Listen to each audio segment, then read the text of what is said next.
There are many maps in Broken Arrow, and due to there being a wide variety of roles and playstyles, everyone has their own favorite map. You might be a Baltics enjoyer because you just want to get caught in a 45-minute long meat grinder with the occasional nukes, or you like River, where you put down your recon the first 5 minutes and either air abuse or spam hardy for the rest of the match. Riga Airport, meanwhile, is one of the few maps in Broken Arrow where it has a little bit of everything, and its popularity is no doubt a result of its fairly balanced design, which it has a lot of different experiences. You have the forest flank that stretches all the way to the Baltic Sea, where you usually meat grind or just spend a lot of time goofing around in your opponent's backline, or the urban flank that leads to Riga itself, which is the capital city of Latvia, and most importantly, the highly contested airport itself in the middle. And it's also, in my opinion, that this same middle cap, the B cap, is also the most influential point on the entire map. Not because it allows you to just launch planes, well actually it doesn't, but rather you have the ability to rotate your units from the left to the right and also impact both sides of, you know, the map. And that's what this video is for. What up, weebs? My name's Corn. I think I've fought plenty of good players on this cap along with on this map as well, and I think this video is going to be about sharing my experiences with you on how to play B-Point Riga.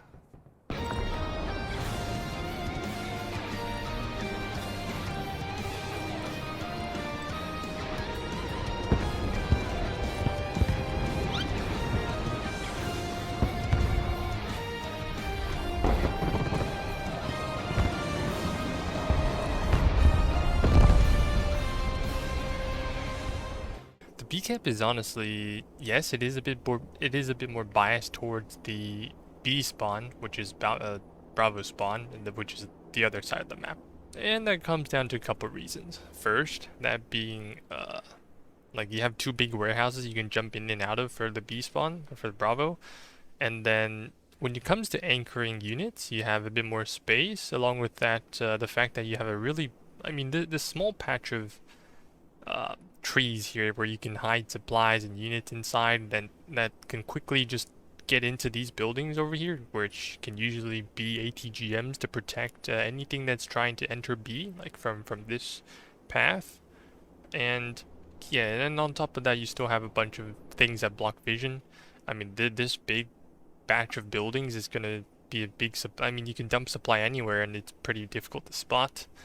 And on top of that, you still have some things in the back. Whereas for the alpha spawn, the only thing that I think you can take advantage of is probably just these buildings. You can use infantry to jump in and out of, to quickly move them from like somewhere like some supply depot in the very back to like just hold shift, and then move them like back and forth like this, and then they'll be able to quickly just move in and out of like the fight basically to get them. Well, I guess he has to walk from a different terminal or something like that, like if accidentally you forget to click one building.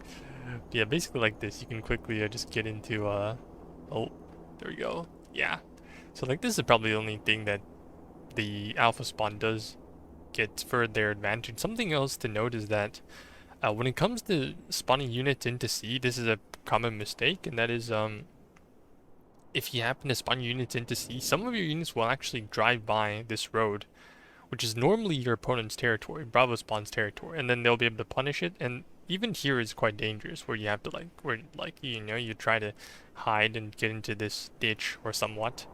And for C, for your opponents, this road is honestly much safer because of these buildings and this patch of trees. It's basically really difficult to punish them. Driving here, you might not even spot them, and they can set up a lot of things here. Although in C cap, it's a different story. But anyways, so yeah, that's why I think Bravo is genuinely a more of a Bravo spawn, biased map, or at least cap.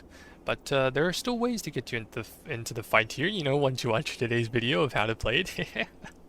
So promo going crazy, guys. But anyways, I think the first thing that we should start talking about is the recon, and as in recon or like recon positions. Normally these like like where you put your recon is places with a really good line of sight. And on Riga Airport, there are a couple spots that are significantly just good in general. So for like when you usually open up, you'd prefer to bring a couple snipers, maybe one or two if you're on live, then two is good. If you're on PT, then one is enough. So you want to have one here, here. This is for your teammate in E, and normally he would be the one sticking snipers in. But these two are great. These two are great, and then these two, but like they're also kind of difficult to get into. You can't really get out if it gets caught. But regardless, these two buildings are pretty important. And uh, for the other side, I think, yeah, since we have to talk about both sides eventually, right? For the other side, it's actually pretty much the same. Like you have one here, you have one here, but there is like a minor, like an extra spot you can put. It doesn't have to be a sniper squad, but it's this building right here, or this warehouse. This warehouse is also good. So the reason for this is because you can actually see down this road very like you can see down this road whatever's coming from this side. If you have a sniper here, you can see whatever's coming down this like the airfield. And same with this building. So like these three spots are really good for Bravo to utilize, and because like you can take control of B so easily by just jumping, ducking behind this building, by fast moving everything. So yeah, like you can actually just use like it doesn't have to be this building. It can even be this building, but you'll take a bit longer. I mean, you'll be a bit delayed when it comes to spotting things that are here. So yeah, that's where I would put the snipers. Uh, to me, uh, a sniper position is just as much, I mean, just as good as an ATGM position. So like, although it doesn't have to be like exactly where the sniper is, because like if an ATGM is shooting from that building, it's probably gonna get cruise missile, ballistic missile, artillery, or mortared. So normally I would not suggest putting the ATGM in the same building as the scout team, but that's up to you, depending on like whether you're, new to the game or not, whatever, it's fine. So the ATGMs, I think they have a bit more flexibility. I mean, like a bit more, like you don't have to put them in the best positions. You can still like you can put an ATGM team in here. It's going to shoot at absolutely everything that comes down this road. Yes, true, but it's going to get wiped out pretty soon. So, you could be greedy and do that like with the same positions, but any place with a good line of sight, like even this building, this building, which is suboptimal, but any of these buildings that basically have like a big clearing in front of it is going to be good for ATGM. So like all the buildings here,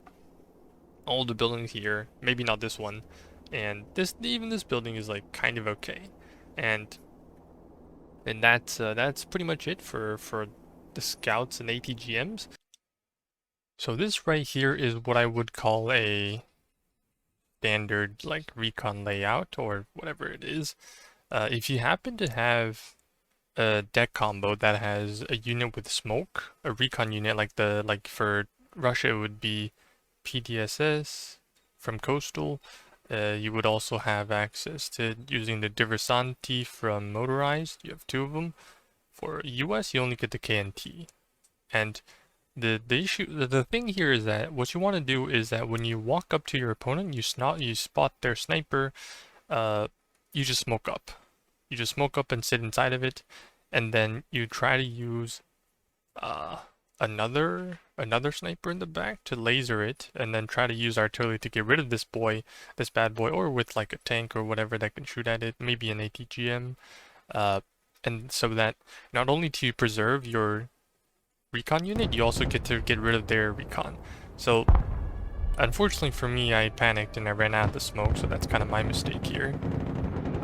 But then the idea is that you just want to get rid of their recon, and yeah, we eventually did. So at least that's how you set up your recon. Like you deal with runway recon, as you can see on the left here. It's still, even though I lost my KNT, I still have a couple more. I'm just gonna keep sending them. Let me find the other clip there where I have that.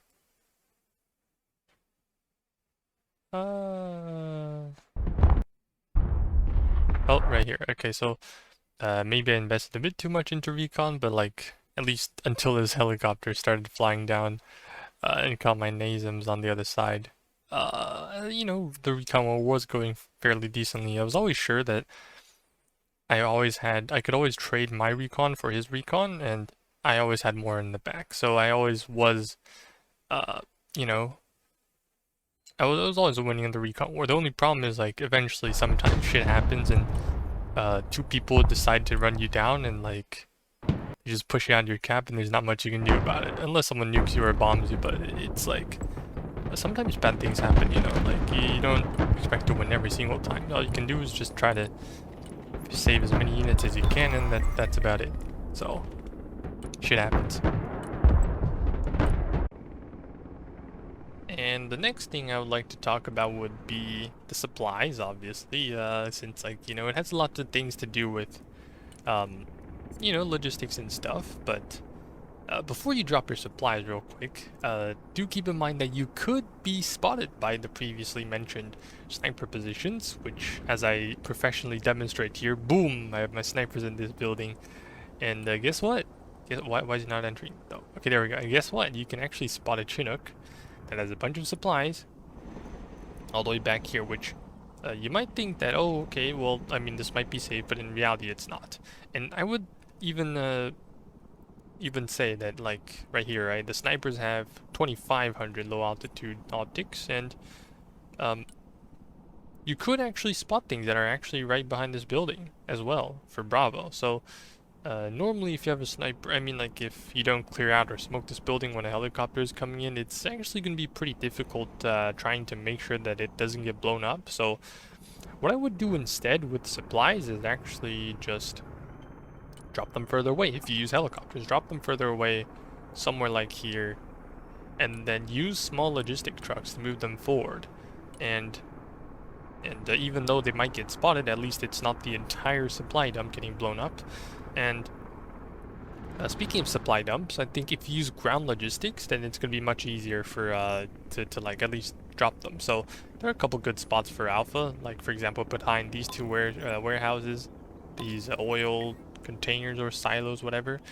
And these two are pretty good spots for big supply dumps, although at the same time people also do tend to artillery these positions, at least for more experienced players. On the other hand, you could just drop them behind here, like out in the open. It's fine, actually. It's fine because it's so far away from where action is, unless like you've basically like have no recon and they manage to slip their snipers really far down. But like even down here in the open, it's fine. Like we're behind one of these silos, so not silos, the hangars. And the same could be said for the Bravo spawn, except they have a bit more, you know, a bit more utility, like extra spots. You can put anything behind these buildings, this big oil thing, this warehouse if it's ground logi, or even this big patch of trees, which is totally viable, although sometimes it does get spotted and gets blown up. And so those are the big spots, and for smaller spots, anything would be fine. So you could put it like behind these buildings, these buildings, like anywhere where it blocks line of sight, and you know that your opponent's not going to spot it. There is one extra sneaky thing you could do with the supplies, and it's where, like, you know, these are the terminals for the airport, right? Although that's not where it actually is in real life, but these actually do block line of sight. So what you could do is you could just drop supplies inside these little, like where you're gonna board the plane is, right? Where this small bridge is, and then no one will spot it. No one will spot it. It's actually surprisingly viable, which to me it's kind of crazy, but at least that's one plus for at least playing on the runway for Alpha spawn.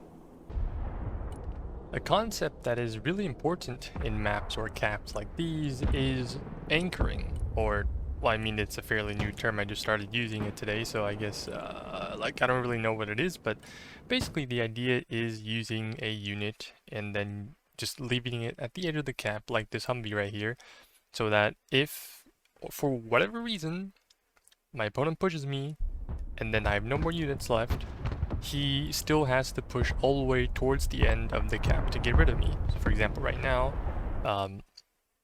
my Marines is right here, and he's still going to be sitting right there at the edge of the cap. He's not going to move.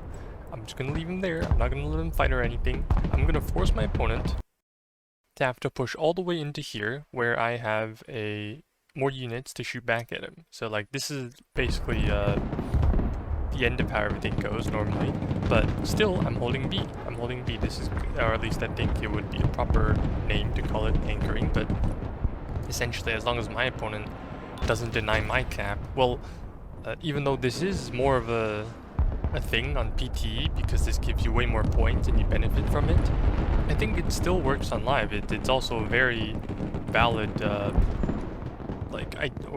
really valid, I don't think it's a playstyle, it's just like how the game works. You're forced to defend the caps as much as possible and hold it.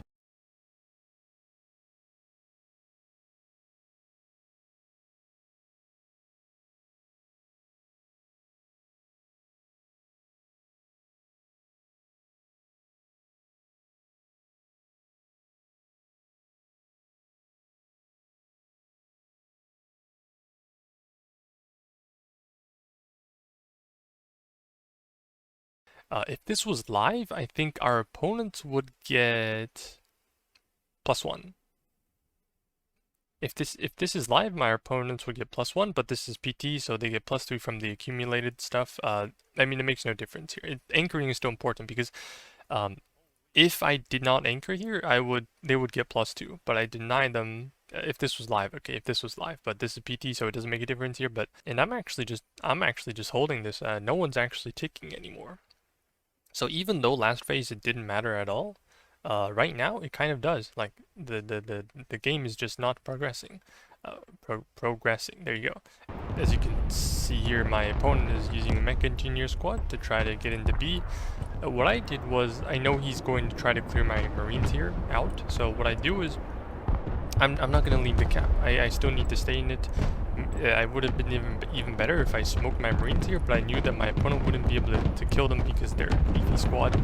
And what I would do instead is to just use smoke and then try to just get really close and force the Mech Engineers out so that he can't pursue my Marines that are still anchoring the cap. And in return, with help this smoke and my own tank smoke, I get to keep the cap for now. Normally when you have the cap, there's no reason for you to actually like to attack him, although sometimes it does help it, because at the end of the day, if you have an anchor and your opponents have an anchor, like he's gonna have forces here, right? And then when he pushes you with his reserve forces, that's gonna be quite of an issue. So it's best that you eventually clear him out if you have the opportunity. So, although I'm probably gonna artillery something else now. And because of this, oh hello, like he even face checked me with the Mech Engineer, so I know exactly where his units are, and that's the only thing he has left that's anchoring inside B, just as me. So even though he does have the advantage here, I have the units just good enough to counter him. So like, you need a bit of intel gathering, you need a bit of like figuring out what's going on. All the damage here was dealt with the howitzers in the back. So like, he's almost down to half HP because I had the howitzers. So when I go in with a fully, like an IV that is like completely clean, or like unbothered, or I don't know, not unbothered, what is my English doing? What am I doing with the English? But like, they're basically full HP right now. So when I go in, I can guarantee that I am going to win. So it's kind of what you want to do with the howitzers and why they're so effective. So eventually, eventually we jump into that building, and then we clear him out. Also managed to push my CFV all the way into his, where his sniper was. And his sniper was already further way back, so yeah, not only do we manage, like we push together at the same time, it's also like pretty important. Apply pressure multiple places. Also, because I smoked here, you can notice that neither the Bradley nor the Abrams could shoot me. If it weren't for my smoke here, I don't think I would have like came out like pretty healthy, 10 models out of 14, and might have even lost. So yeah, now he spots it, but I have already wiped him out, so I jump back, and now his anchor is gone, and I can still keep these units inside B for the time being. At least that's how I think it works. So this is how I think you hold the anchor and clear out your opponents, by just artillerying it. Keep in mind that this is also the weaker side. When it comes to this side of the map, this urban side, there are a couple of common places where your opponent might put like supplies. Here, in this tree line, as mentioned previously, behind this building, or possibly even here if he's a bit daring. So, uh, you kind of eventually need to either MLRS or just howitzer and then like creeping barrage the place. Um, and it's gonna help you because that means they cannot resupply here. They have to pull all the way back there, otherwise get spotted by this, or maybe something else on the runway. So like, which is still gonna get artillery. So for me, it's obviously a pretty good idea if I do this, but you don't always need to. Um, I do think it's kind of important to apply some kind of pressure. I also spotted a war pig there, so there's definitely some units inside. Um, and then when you see like, because it's easy to establish recon on my side, same goes for my opponent. And also for my opponent, it's much better for him to like just attack B because he has all these buildings here. It's actually in his favor a bunch, but I get my recon on my side, so I get to play the game still.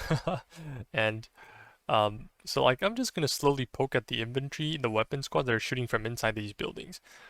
If they happen to be like actual dedicated standoff infantry, like RRC Jaegers, or even like Marines or Airborne NGWS, I would actually need to bring out a TOS because like they would stay ambushed. I mean, they would stay unspotted, and then everything they shoot at me is guaranteed to hit if I'm not close enough or if I don't have recon to spot it. But anyways, like right now it's I know that the caps isn't ticking for me. I don't plan on actually doing anything pushing myself because I know there are two guys here. I actually managed to push into B previously, but these guys just ended up double stacking me. So what I'm gonna do is I'm just gonna stall B and then I'm gonna play for the cap and try to use tanks in the middle of the map, which my opponent clearly ignored, and try to just like move up, influence both sides. Like right now I can poke it as assault breacher, I can poke at whatever spotted inside of E, and then even like this M113. This is the vehicle this is the unit that should be anchoring in B, but he's actually just driving outside there. Maz popping out. I'm just gonna quickly kill the transport because I know to me killing the transport is more important than killing the infantry squad. It's kind of to me the philosophy stays the same for PT or live, both live and PT. Artillery also managed to kill whatever was behind MB, but because like if you kill the transport, then their infantry cannot retreat. Like the only thing they have is to just smoke and then run away. But then if you chase them, or if you have the capabilities to chase them, then you should be fine. So right now I know that his anchored unit is just this Moz, so I'm just gonna. I almost lost my T90 there to a random tank shot, but I guess I was healthy enough to survive it. Not bad. My opponent's Soul Breacher actually blasted my, I happened to be lucky enough right here. If I didn't want to push, yeah, I do agree. I was actually quite lucky here. But anyways, we're just going to push him. Say hello to the mods and everything right now, since, they did get, actually, now that I think about it, I think, even if he killed my transport there, my infantry inside would survive, so it's probably not that bad. But anyways, I don't know. Deal of holding B or like trying to take it is that you do eventually need an anchor, and if you don't, or if your opponent they don't like using smoke, then feel free to abuse ETGMs because they are actually pretty effective at holding against infantry and that kind of stuff. You might have opponents who like to bomb you, which does actually happen quite frequently, but at that point you probably need a bit more like SAMs, air cover to help you. You still need like the basic air defense in the back line before you actually invest into artillery. I think I'll have to slowly talk about how you actually open with B at least. You need, well, where's my pen? Right here. Okay, so this is just me getting greedy, but you do need some kind of like SHORAD, either it be man pads or an actual dedicated unit. I think using like Lav ADs or like Bradley SHORADs would be pretty good for US. For Russia, the cheapest tow is viable, although it's kind of risky. Like it's also rather like a bit slower at 65 speed. There's not really a good enough way to transport or like to move these tours fast enough with the first convoy, so it's actually better to just put man pads inside. And 2 man pads or 2 verbas are actually like 150, so they cost about as much as a Tor, although probably not as effective when it comes to dealing with stuff. But on the other hand, they also are a bit more survivable. So if you put them inside like a BTR, a fast-moving, like let's say Kurganets, which is something I do quite often, then yeah, it's gonna work out pretty well. And what I'm gonna do is I'm just gonna quickly try to move into B and quickly put down my anchor. Although unfortunately for me, this game, I ended up not being fast enough. My opponent managed to move his anchor in first, and I had nothing to actually deal with it, or like my Humvee was a bit slow. So I was slowed down here. The Humvee, or at least the IFAB, actually, yeah, I did manage to hold. I did not manage to hold it. Okay, unluck. So what you end up doing is actually, you have also, if you are more uh, inclined or you have a preference for CC, but you look at B cap and you don't know how to play, just bring a mortar. Always bring a mortar in your opener. Like, sure, you could have invested a bit more into like 1 infantry squad of transport, but the mortar is going to save you a lot of trouble, trust me, if you know where to smoke. So just remember to always click on the line barrage or like, okay, right here. The creeping barrage, 6, whether it be 3 or 6, either is good. You have plenty of shells in those like smaller caliber rounds, so I mean, this is an example of what happens when you don't anchor. Well, I still anchored, but let's just see what happens, shall we? So this is the opening match. Just trying to beat each other to bits over there in the middle. I do have a slam ramp that is offering AA, so we can deal with these helis without too much pressure. Deal with both of his helis, which is pretty nice, but all my infantry die here. So, at this point I thought to myself, okay, well maybe I do, I feel confident enough to actually push in with my IVs. I did invest a bit more into recon, so this is why I'm lacking like about 150 points on the field. I do have an Iris, but I also used all its, most of its launches. I mean, most of its missiles.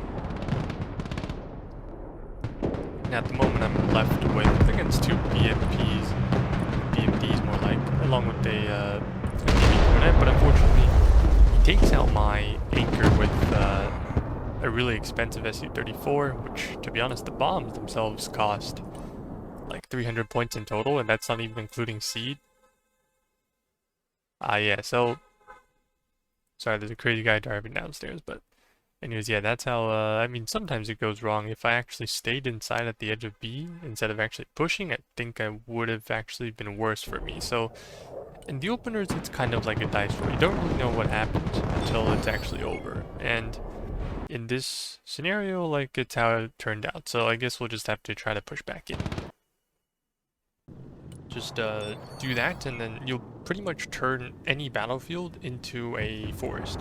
Eventually, what I ended up doing was that since I had 2 squads here, I'm just gonna face check my opponent here. Like, Marines and Marine Raiders are a pretty deadly combo when it comes to dealing with like my opponent's tank. Obviously, my opponent was also doing the same thing. He also had armored Marines, but I'm just gonna do it anyways because I have the mortar. He doesn't. So right now, I figured he actually only had 1 Marine Raider squad, so I can punish him by doing that. Just quickly force him out of the cap. Actually, guarantee a wipe by moving along with him at the same time. Like, they know that they're not gonna win, so they had to start retreating. But if I know they're gonna retreat, I'm just gonna follow them. Like, I just keep moving. Yeah. So, and also when units are panicked, they do tend to like move slower. Obviously, this guy probably used his sprint earlier, so that's why he did not sprint away or something. And I'm just gonna quickly chase down the ACV 30 with the Marine squad. 2 AT4s are gonna be good enough. Smoke myself up because I am now exposed to the friendly fire and just get back in. Let the ACV that's also staying behind a building safely just be able to pick them back up and move them behind. So now the cap is mine. Now the cap is mine. I mean, resupplying here is not really realistic on live, but I still get to do it. And I actually get to expand my influence because my opponent, I actually have no idea what he was doing for like the first 10 minutes of the match, but I think he invested into ATGM, so I just ended up just smoking everywhere. Like, I mean, I popped my own smoke and then like I use the mortar to cover it. You don't really need to deal with the ATGM as long as you know where it is. And just resupply your own smokes and you'll be fine. And right now, taking this tree line is actually a pretty big threat to your opponent, so they're gonna eventually have to come over and deal with you. I did not expect a double Jaeger squad inside, so now I have to retreat. I do get punished in the meantime when I try to, yeah, like they also saw where my mortar is, so I think he ended up buying artillery. So, anyways, like, I remember to always anchor a unit inside, so like my ACV is still inside the cap here, and I still have units written like trying to push. So if I lose everything here, like yeah, it's probably going to be bad, but I still have something holding B for a while until reinforcements arrive. So it's still going to be decent. I do lose my F-35 here a bit recklessly because I got greedy. But as you can see, like even though I'm down in KD, I'm alright. I'm alright. Like I get to keep everything here. I know when Bradley's coming in, it's probably going to be a mech engineer squad. So I'm just going to move away. And well, even if it was a mech rifleman squad, I would prefer not to engage him because as you right now on the map, I lost everything here. He had a tank inside. He has a CFV. He has like units here. If I try to fight that, even if it was a weak like infantry squad, I would win, but I would lose my anchor. And when you use like units like these to hold the cap, you do not want to use it to trade for HP. Like it's like the last line of defense trying to hold the cap, so you never want to use it. Uh, and then for the time being, like he knows, I mean, he wants to try to get, we showed this clip earlier, try to get rid of me. I had a tank in reserve, I'm using smokes to my advantage, and we still managed to hold it and actually cleared out his anchor. So that's pretty much how it works. And yeah, as for a couple, I think you'll be interested in a couple more things at the very end. I think I'll just go through it quickly, and that being tanks and charades, and also support. So the idea is that for both sides of the map, there's like these hangars at the very end. You want to kind of keep them behind this line. It's like this is pretty much where they would like if you're like too far forward, they would spot you with recon or something. So just make sure that you keep them behind this line. It's a general rule. It's not like if you have an advantage, like if my sniper is up here, I can pretty much move my packs up forward, but like at the start of the game, let's say they don't have any recon here or like right in your face, because it's always important to run on play, go around on the runway, make sure there's nothing clear, like trying to threaten me. But for the charade, I actually think there are a couple of places you would like to put them safely.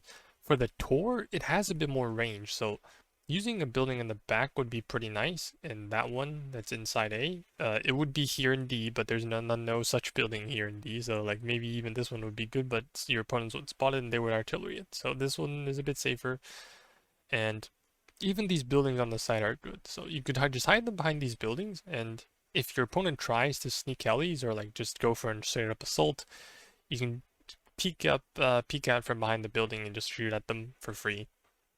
But still, like, manpads are good at the start of the match. So, like, especially as Russia, because their charade does not have smoke besides the Panzer, and the Panzer is pretty expensive. And you kind of don't want to lose expensive units at the start because your opponent's going to snowball pretty quickly.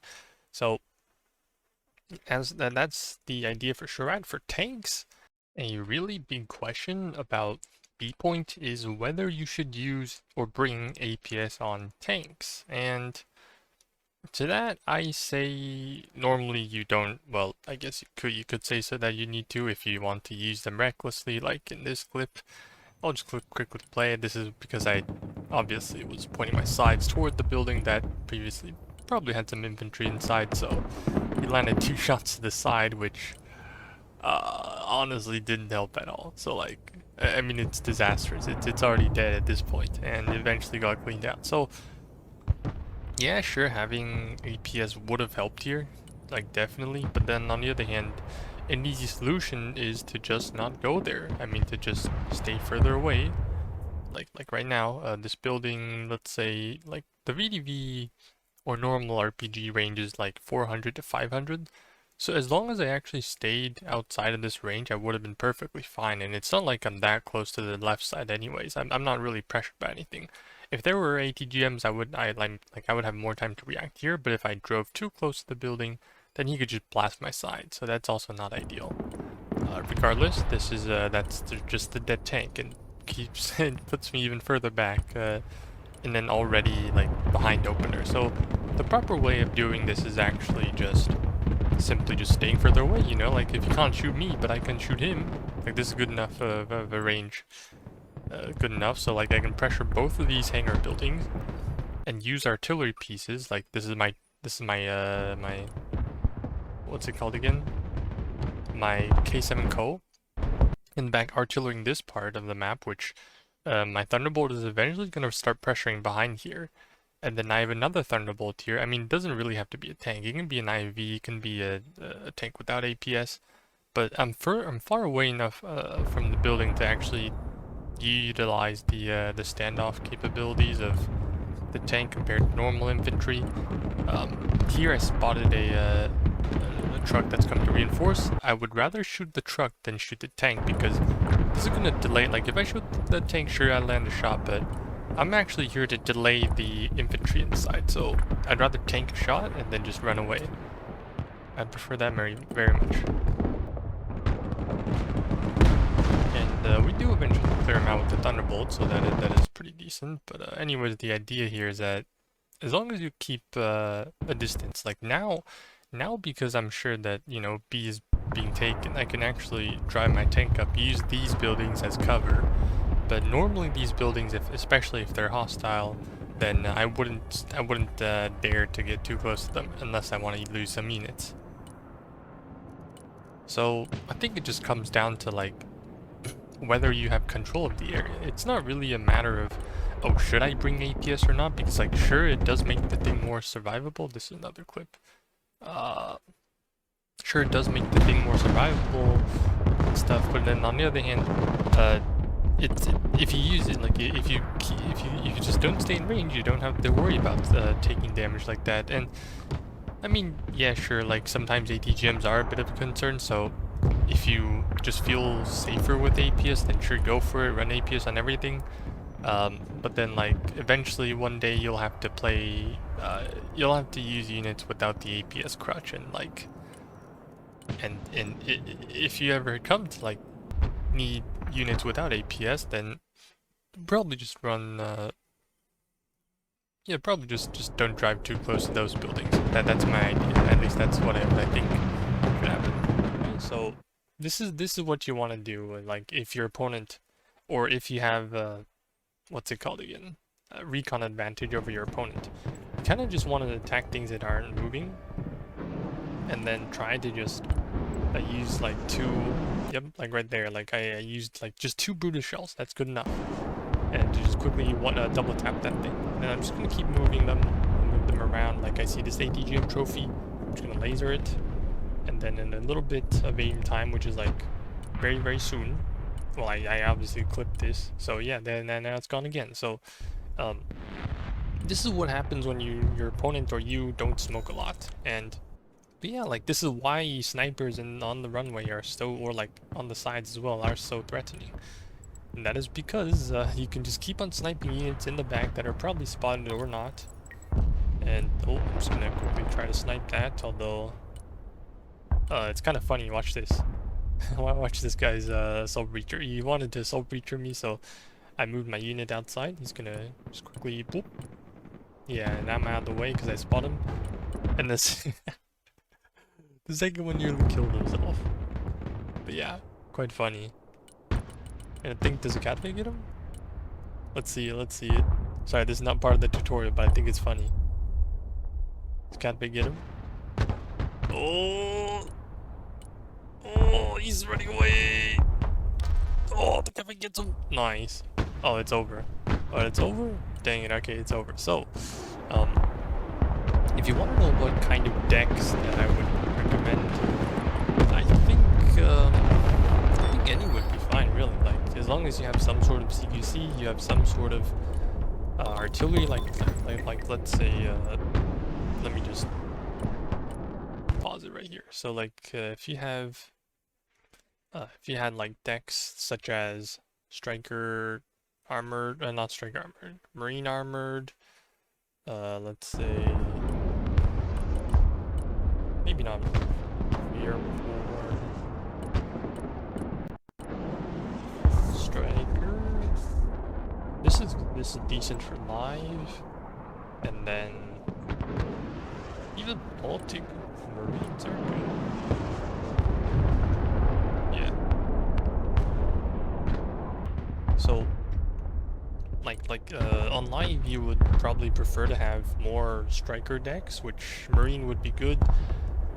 Although on PT you would, since bookers are much weaker, you kind of would go and have some more like armored focus decks. This is for US, but for Russia I think it would be decent if you tried to run things like VDV guard. VDV guards is universal. VDV guards is good for anything, so I think this is good for any type of cap, especially this, because you could play standoff. You could use smokes to your advantage by smoking their TGMs and then catching them off guard with the B-15s or just roll tanks and like the cheap T-80 UM, draws D, UM2 I think. Anything with guards is good because it has a TOS. Motorized would be okay I think, but you would need some kind of armor to deal with their tanks, or just, but yeah, that's the idea at least. So maybe like this too. But yeah, like if you want to see any of these decks, feel free to come to my Discord and ask me about them, or if you want to just chat with me about how to play this cap or that kind of stuff, all's welcome. So guys, thank you very much for watching until the very end. I appreciate it. This is my second guide of how to play a map on a cap, how to play a cap on a map. And if you are interested in more caps or more, different flanks, how to play it, please let me know, because I will be trying to record the games, and then we'll see how it goes. We'll see how things go, and like I'll just keep recording and I'll keep making guides for all of you. So yeah, that's about it. Have a nice day everyone, and take care. Bye bye.